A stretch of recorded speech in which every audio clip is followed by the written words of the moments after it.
बिस्मिल्लाहिर्रहमानिर्रहीम। अस्सलाम वालेकुम। क्या हाल है आप सबका? उम्मीद करती हूँ कि सब ठीक ठाक होंगे, खैरियत से होंगे और अल्लाह ताला सबको खैरियत से रखे, खुश रखे, आबाद रखे।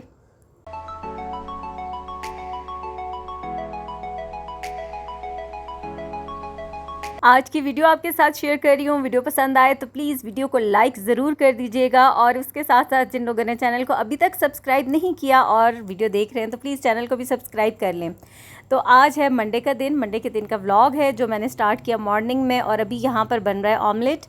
ये मैंने प्याज काटा, इसमें साथ ही 2 से 3 हरी मिर्चें काट ली हैं और तवे के ऊपर इसको मैंने डाल दिया है कि थोड़ा सा ना हल्का सा ये प्याज सॉफ्ट हो जाएगा तो फिर इसको मैं उतार लूँगी चूल्हे से, सॉरी तवे से, और फिर इसको बॉल में डाल के इसमें अंडे मिक्स कर लूँगी। तो इस तरह से ये बड़ा मज़ेदार सा ऑमलेट बनता है।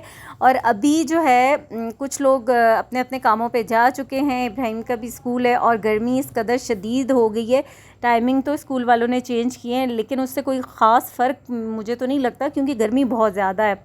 और बाकी अभी बेटी ने भी यूनिवर्सिटी जाना है और बाकी बच्चों के लिए भी बन रहा है नाश्ता क्योंकि मरियम का भी ऑफ़ है, उसका पेपर है तो अभी वो भी उठ गई है अपने पेपर की तैयारी करने के लिए। तो इसलिए ये नाश्ता जो है मैं उनके लिए बना रही हूँ और पराठे मैंने बना लिए हैं। साथ ही यहाँ पर 3 अंडों का मैं बना रही हूँ ऑमलेट। सिंपल सा ही प्याज डाला, हरी मिर्चें डाली हैं, नमक, लाल मिर्च और बस अंडे डाल के इसको अच्छे से फेंट लिया। अच्छा, जैसे ही वीकेंड ख़त्म होता है, छुट्टी का दिन, हफ्ता इतवार ख़त्म होता है तो उसके बाद जो पीर और मंगल होते हैं ना वो मेरे फुल वर्किंग डेज़ होते हैं। यानी कि मैं छुट्टी वाले दिन काम, मैंने आपको पहले भी बताया कि इतने ज़्यादा जो डिटेल वाले काम होते हैं ना मैं उनको अवॉइड करती हूँ। लेकिन फिर जो अगले दिन होते हैं उनमें मेरी कोशिश होती है कि सुबह से ही ना मैं अपने कामों को कंप्लीट ख़त्म कर लूँ। मतलब वॉशिंग करनी है और भी क्लीनिंग वगैरह जितने भी काम है, फिर इन 2 दिनों में मेरा फोकस होता है इन कामों पे। तो अभी मैं बना रही हूँ नाश्ता। A few hours later. अच्छा जी, नाश्ते का काम ख़त्म हुआ, फिर मैंने बर्तन वगैरह वॉश किया और जो चूल्हा है ना उसको मैं उसी वक्त साफ़ कर लेती हूँ क्योंकि अब गर्मियाँ हैं और अगर छोटे छोटे ज़रात गिरे हो ना किसी चीज़ के तो काउंटर पे छोटी छोटी सी चूंटियाँ आ जाती हैं तो बस उनसे मुझे बड़ी कोफ्त होती है। इसलिए मेरी कोशिश होती है कि उसी वक्त ना उसको साफ़ कर दूँ। तो उसके बाद मैं 2 घंटे के लिए सो गई थी क्योंकि 4:30 बजे का मेरा अलार्म होता है, उठती हूँ तो फिर उसके बाद सुबह में ना मुझे बहुत शदीद किस्म की नींद आ जाती है। तो खैर अभी जब मैं उठी तो बेटी अपना रात को प्रोजेक्ट बना रही थी और अभी उसने मॉर्निंग में भी उसको कंप्लीट करके लेके जाना था। और जब वो गई है यूनिवर्सिटी के लिए तो मुझे लगा कि उसने ये चीज़ें, मैंने रात को उसको कहा था कि सब कुछ समेट के जाना, ये अपनी सारी चीज़ें समेटना, यहाँ पे जितना भी तुमने गंद किया है 2-3 दिन से ये उसका प्रोजेक्ट का सिलसिला चल रहा था। तो उसने कहा अच्छा मामा मैं करके जाऊंगी। और अभी मैंने देखा तो सारा गंद उसी तरह पड़ा था और गुस्सा तो मुझे बहुत आया। चीज़ें खैर मैंने समेटना शुरू की। एक तो दिल कर रहा था कि यहीं पे छोड़ दूं सब कुछ और जब वो आए तो उसी से करवाऊं, लेकिन फिर मैंने सोचा कि चलो अभी मैं इन सारी चीज़ों को उठाती हूँ, क्लीन करती हूँ और सारे जो बर्तन वगैरह भी जो वो इस्तेमाल करी थी प्रोजेक्ट में उनको उठाया, फिर धोने के लिए रखा। तो खैर वो सारा काम मैंने ख़त्म कर दिया था। ये मेरा 2 दिन से आया हुआ था पार्सल, मैंने मंगवाए थे ये जार, स्पाइस जार थे, ये मंगवाए हुए थे। तो आज मैंने अभी इनको भी अरेंज करके रखना था, इनको ऑर्गेनाइज़ करना था। तो ये टैग्स थे, ये भी मैंने मंगवा लिए थे और ऐसे ही रैंडम ही किसी पेज से मैंने मंगवाए थे दराज से। इसमें खैर जो बेसिक होते हैं सारी चीज़ों के टैग्स थे और ये जो जार थे ये 18 थे। अब मैं देख रही थी कि स्टिकर्स को इसके ऊपर भी लग सकता है, ढक्कन के ऊपर भी, और इस तरीके से ऐसे भी लग सकता है। तो मतलब अब जिस तरीके से मैं अगर इनको दराज में रखूँगी तो फिर उसी हिसाब से मैं इनको लगा लूँगी कि अगर तो स्ट्रेट रखें तो फिर तो ऊपर लगा लें कि आपको सामने पता चल जाए कि क्या है। लेकिन मेरा ख़्याल है कि ऊपर अगर लगे ना टैग तो वो ज़्यादा ईजी होता है कि आप आसानी से पिक कर सकते हैं देख के कि इस जार के अंदर कौन सा मसाला रखा हुआ है। और बस अभी इनको मैं लगाऊंगी इसके ऊपर स्टिकर्स को और फिर जो भी स्पाइसेस वगैरह है ना वो सारे इसके अंदर डालती जाऊंगी। और ये मैं ऊपर चेक करी थी तो बस मुझे लगा कि ये सामने फ्रंट पे ही होने चाहिए तो यहाँ ही मैंने लगा दिए। अच्छा, नए जार अभी मैंने खोले हैं ना और इनको डिस्प्ले करने की और इनमें चीज़ें डालने की ऐसे थोड़ी होती है ना एक्साइटमेंट, नई चीज़ की हमें कुछ ज़्यादा होती है। तो उस चक्कर में मैंने एक ब्लंडर भी कर दिया और वो ये किया कि सबसे पहले जार्स को मुझे धोना चाहिए था, वॉश करना चाहिए था, जो कि बिल्कुल ही मेरे जहन से निकल गया। और मैं मज़े से जो है ना ये सारे स्टिकर्स खोल के इनके ऊपर स्टिकर लगाने लग गई और इस काम में मुझे मज़ा भी बड़ा आ रहा था। तो बस इसी चक्कर में मज़े के और नई चीज़ की एक्साइटमेंट जो थी ना उसमें मुझे बिल्कुल जहन में नहीं रहा। तो फिर उसके बाद मैंने एक साफ़ सा बिल्कुल कपड़ा ले लिया था और उससे अच्छे से अंदर से इसको क्लीन कर लिया था, क्योंकि हल्की फुल्की सी मट्टी डस्ट वग़ैरह होती है, तो उसको फिर मैंने इस तरीके से करके क्लीन कर लिया था कि अब मैं स्टिकर्स लग चुके हैं, अब मैं इनको वॉश तो नहीं कर सकती, तो मैं ऐसे ही कर लेती हूँ। अच्छा, ये जो जार है ना ये प्लास्टिक के हैं, शीशे के जार नहीं है, प्लास्टिक के हैं। बस मुझे यही था कि फ़िलहाल तो मैं यही वाले मंगवाती हूँ और इन्हीं को ना इनमें ही डाल के रखूँगी, क्योंकि काफ़ी टाइम हो गया था। मेरा दिल चाह रहा था कि एक जैसे जार हों, वो रंग बिरंगी, कोई जैम की शीशी, कोई शहद की बॉटल, कोई किसी चीज़ की, बस वो सारे उन्हीं में जैसे ख़ाली हो तो कोई ना कोई चीज़ डाल के रख लेती थी। तो ये फिर मैंने ऑर्डर किए थे और 3-4 दिन तो हो गए थे इसको भी आए हुए, तो मैंने सोचा आज मैं इसको ना मसाले वगैरह जो सारे हैं वो इनमें डाल के रखती हूँ। तो अभी ये जो सबसे पहले जार में मैंने डाला है तेज़पात, फिर ये सफ़ेद ज़ीरा और मतलब जितने भी स्पाइसेस वगैरह अभी जो थे मेरे पास वो डाल रही हूँ। और फिर जो बच गए थे काफ़ी सारे, वो मुझे लगा कि ये जार कम है तो फिर इंशाल्लाह मैं मज़ीद भी ऑर्डर करूँगी, क्योंकि काफ़ी सारी चीज़ें तो मेरी रह गई थी जो कि पूरी नहीं आई, क्योंकि ये सिर्फ़ 18 थे, कम थे। यहाँ पर मिर्चें गिर चुकी हैं मुझसे। तो ख़ैर अभी ये सारे एक एक करके मैं डाल दूँगी और फिर मैं इनको दराज़ में रख लूँगी। कुछ मसाले जो हैं वो अभी क्वांटिटी में कम हैं, तो वो ख़ैर मैं रीस्टॉक कर लूँगी इंशाल्लाह ईद से पहले पहले, क्योंकि इस ईद पे हमें मसालों की बहुत ज़्यादा ज़रूरत होती है। तो साबुत खड़े मसाले, हर किस्म की चीज़ जो है ना वो मेरे पास होनी ज़रूरी होती है। मुझे ये होता है कि कोई चीज़ जब मुझे पकाना हो कुछ, तो ये ना हो कि मिसिंग हो, इसलिए मैं जब भी ग्रॉसरी के लिए जाती हूँ तो फिर सारे मसाले चेक कर लेती हूँ एक बार कि फिर उनमें कौन सा मसाला जो है वो कम है या नहीं है, तो मैं लेकर आऊँ। यहाँ पर जायफल और जावित्री अलग अलग मेरे पास रखे हुए थे, तो अभी जावित्री कम थी तो मैंने सोचा जायफल भी इसमें ही डाल दूँ। फिर मुझे ख़्याल आया कि नहीं, जब मैं ये निकालूंगी ना तो इतना बुरा लगेगा मुझे, तो कन्वीनियंट ऐसे ही है कि मैं अलग अलग ही डालूं।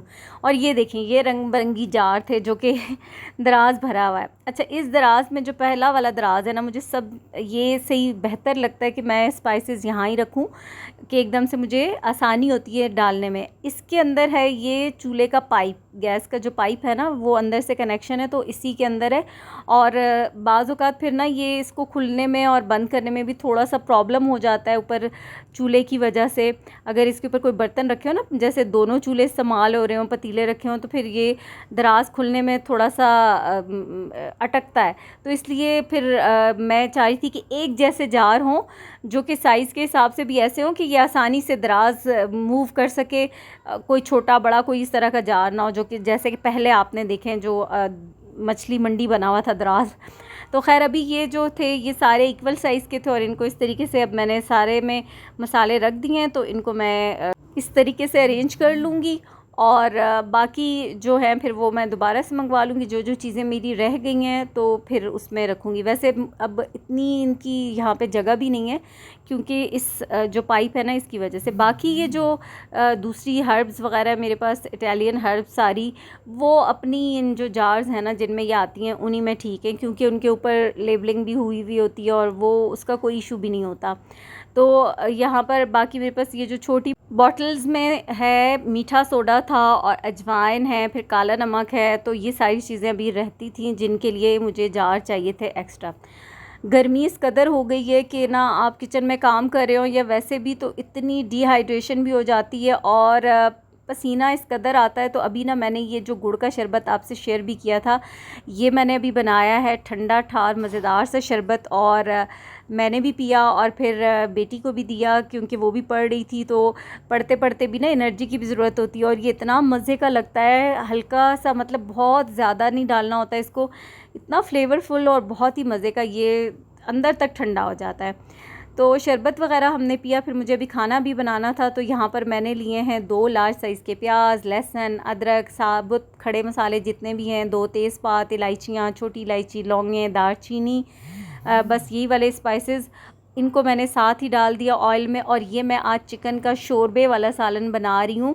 और आलू चिकन, पहले मैंने सोचा आलू चिकन बना लेती हूँ, फिर मैंने आलू इसलिए छोड़ दिए क्योंकि मतलब आलू तो बनते ही हैं ना, रोज़ किसी न किसी फॉर्म में बन ही रहे होते हैं। तो इसलिए मैंने फिर आलू रहने दिए। अच्छा, यहाँ पर इसको मैंने थोड़ा सा कुक किया, जैसे ही बिल्कुल हल्का सा जो है ना इसका कलर गोल्डन ब्राउन की तरफ होने वाला हुआ, तो यहाँ मैं इसको सेपरेट करके निकालूंगी जग में। नीचे मैंने थोड़ा सा दही डाला और ये जो है ना टमाटर फ्रीज़ हुए हुए हैं, अब तो थोड़ा सा डीफ्रोस्ट हो चुके हैं, ऊपर ये गरम गरम मटेरियल डलेगा तो हो जाएंगे। और दालचीनी और बड़ी इलायची मैंने बीच में ही रहने दी थी। हाँ, मैंने सफ़ेद ज़ीरा भी डाला था। तो इसको मैं ब्लेंड कर लूँगी। अच्छा, ये इतनी आसान रेसिपी है कि ये जो शोरबे वाला या आलू चिकन का सालन बनाना हो ना, उसके लिए, क्योंकि गोश्त जब हम बनाते हैं ना शोरबे वाला हो या आलू गोश्त, तो गोश्त में हमें इतने ज़्यादा जायके ऐड करने की ज़रूरत नहीं होती, उसका अपना ही फ्लेवर इतना अच्छा होता है।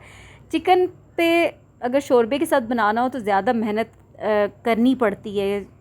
वैसे तो कढ़ाई वगैरह हो या भुना हुआ चिकन तो उसकी तो अलग बात होती है, लेकिन जब शोरबे वाला बनता है ना तो उस पर बहुत मेहनत से उसको बनाया जाता है। यहाँ पर मैंने हल्दी डाली है, लाल मिर्च डाली है, नमक डाला है, धनिया पाउडर डाला है और चिकन को थोड़ा सा फ्राई किया है। तो इसके साथ ही मैंने फिर इसमें ये जो मसाला ग्राइंड किया था वो डाल दिया। बीच में से अभी जो अदरक का एक टुकड़ा था वो सही से ग्राइंड नहीं हुआ था, उसको मैंने दोबारा करके डाल दिया।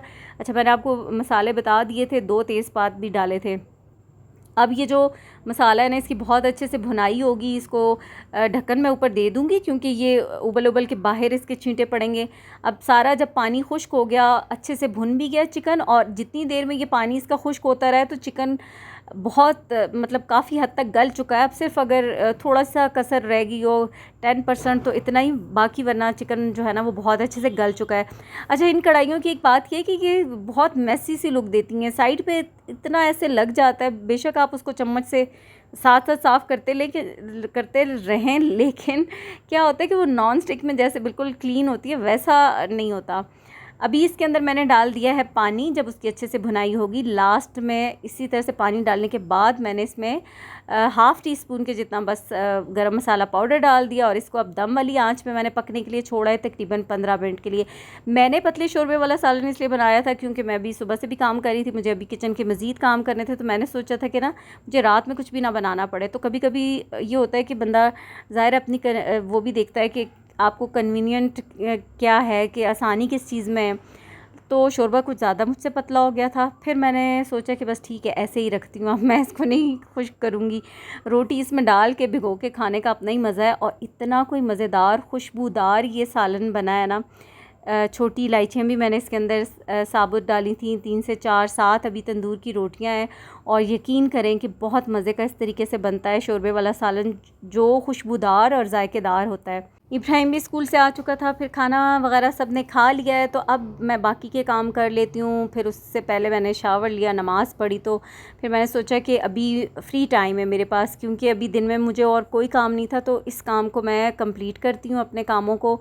ये ऊपर से सारे ग्लास वगैरह उतारे। अच्छा, क्या होता है कि किचन में, इस तरह के किचन में जब काम हो रहा हो तो सारी चीज़ों को ना आपको हर हफ्ते बाद उनको क्लीन करना ज़रूरी होता है, क्योंकि एक तो आजकल पंखे चल रहे होते हैं और चूल्हे का जो ग्रीस सारी चीज़ें उड़ के हर जगह पे भी जाती हैं, और दूसरा वैसे भी अब जिस किचन में आप काम कर रहे होते हैं तो वो सारी चीज़ों पे इस तरह की डस्ट वगैरह और ग्रीस जमा हो जाती है, तो जिसको साफ़ करना जो है ना वो बहुत ज़रूरी होता है।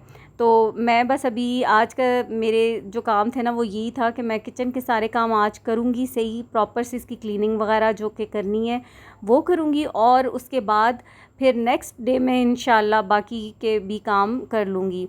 तो खैर आज ये मेरी डिटेल वाली क्लीनिंग हो रही थी किचन की, क्योंकि इस पे बहुत टाइम लगता है। खाना मैंने बना लिया था और इसी उसमें बनाया था कि मुझे रात को ना बनाना पड़े, फिर मुझे कोई फ़िक्र नहीं थी कि मैं कितने बजे भी फ़ारिग होती हूँ। तो यहाँ पर ये ग्लास वगैरह सारे मैंने उतार लिए थे, फिर इनको अच्छे से वॉश कर लूँगी, वॉश करके इनको ड्राई करूँगी और दोबारा से इनकी जगह पर रख दूँगी।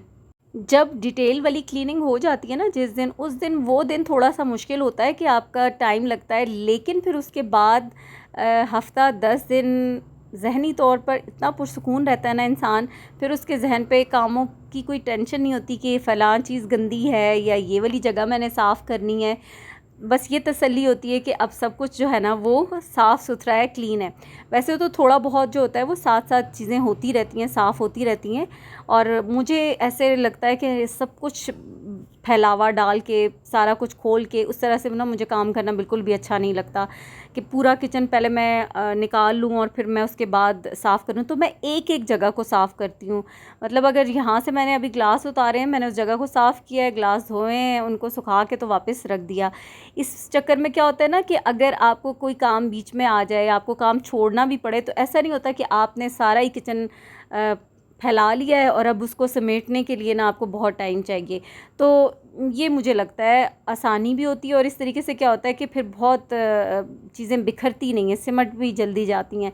तो खैर ग्लास वगैरह मैंने कर लिए थे। फिर ये अब ऊपर से जो दराज थे और सारी कैबिनेट्स वगैरह थी ना, इनको मैं साफ़ कर लूँगी अच्छे से ऊपर से। और कल परसों ऐसा भी हुआ था कि बारिश तो नहीं हुई लेकिन आंधी इतनी आई और इतनी मिट्टी उड़ के आती है, बारिश तो बिल्कुल भी नहीं हुई थी, हल्की फुल्की सी बस हुई।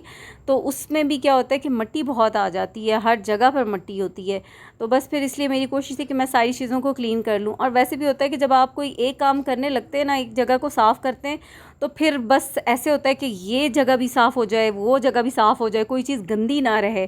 फिर बस दिल करता है कि काम सारा ही करते चले जाएं।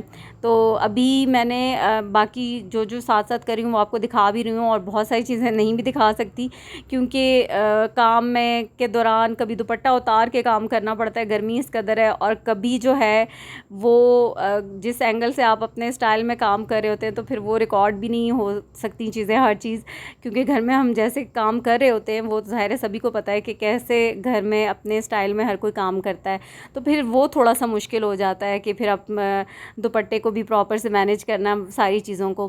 तो इसलिए मैंने कुछ कुछ क्लिप्स रिकॉर्ड किए हैं आपके साथ शेयर करने के लिए। और अभी यहाँ पर ये जो ऊपर का सारा है ना, ये इसको मैं अच्छे से क्लीन कर लूँगी। हालांकि कि मैं साथ के साथ करती हूँ, इन पे टाइल्स पे मैं बिल्कुल भी ग्रीस वगैरह और जो निशानात होते हैं ना वो बिल्कुल भी नहीं जमने देती। लेकिन अभी फिर भी इसको अच्छे से प्रॉपर से मैं सारा क्लीन करूँगी, सही हर चीज़ को।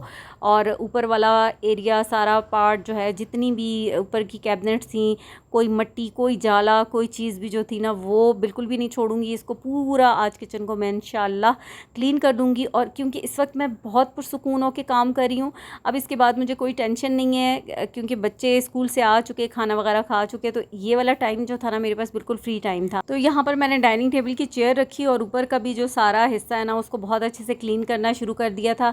और सिंपल अभी मैंने पानी में जो डिश वॉशिंग सोप होता है लिक्विड वो डाल दिया था और बाकी उसमें अभी मैंने कोई चीज़ भी ऐड नहीं की थी, सिंपल उसी से मैंने इसको साफ़ किया था, क्लीन किया था। बहुत अच्छे से ग्रीस वगैरह सारा जो है ना वो साफ़ हो गया था। वो स्कॉच ब्राइट की मदद से मैंने सारा उसको ऊपर से क्लीन कर लिया था। बस उसमें ये होता है कि जो पुराना स्कॉच ब्राइट होता है बर्तनों वाला, उसको पूरा रगड़ के अच्छे से साफ़ करके बस उसको डिस्कार्ड कर देती हूँ मैं और फिर साफ़ कपड़े से साफ़ कर लेती हूँ। तो सही से प्रॉपर से जो है ना वो साफ़ हो जाता है। आप देख रहे होंगे कि मैं साथ साथ वो, जैसे मैंने आपको बताया कि अब मैं अगर सामने के एरिया की सफाई कर रही हूँ तो सिर्फ वही चीज़ें वहाँ से उठाई हैं, उसको क्लीन किया, चीज़ों को साफ़ करूँगी, वापस रख दूँगी। और इन लाइट्स को मैं साफ़ करने लगी थी तो जैसे मैं ऊपर चढ़ी ये इतने ज़ोर से मेरे सर में लगी थी। और ये वाला काम मैं बेटियों से करवाती हूँ इसलिए क्योंकि वो थोड़ा ज़रा हाइटेड हैं और हाथ भी लंबे लंबे ऊपर तक चले जाते हैं। मेरा ऊपर तक बिल्कुल हाथ जो है ना ऊपर वाली वायर जो थी उस तक नहीं जा रहा था। तो ये फिर मैंने झाड़ू लेके ऊपर से क्लीन कर लिया था। बाकी हाफ जो थी तार वहाँ तक तो मेरा हाथ पहुँच रहा था। और बस ये मेरी लास्ट वाली क्लीनिंग थी, सब कुछ हो गया था डन अल्हम्दुलिल्लाह। और इसी के साथ वीडियो को भी एंड करूँगी। आपसे चाहूँगी इजाज़त। अल्लाह हाफिज़।